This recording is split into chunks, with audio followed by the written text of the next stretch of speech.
How to add password to a folder in Mac. Press the Command and Space button first and you will get the Spotlight search bar. Search for Disk Utility and open the application. Now, on the top of your screen, you will see an option for File beside Disk Utility. Click on that and then on New Image and Blank Image. You will be led to a page where you have to make several changes. Firstly, go to Save As and change the name of the file. Then, put the same file name under Name too. Choose the location where you want to save your file. Make sure the format is in APFS form. Now, go to the partition and change it to Single Partition GUID Partition Map.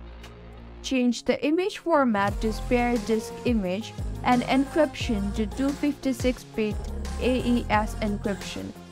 Now add any password of your choice and then verify it and select the Choose button.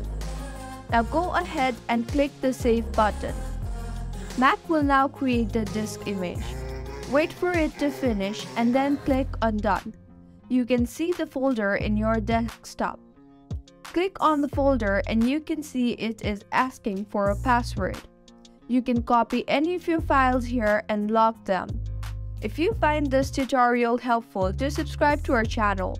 Thank you for staying with us until the end.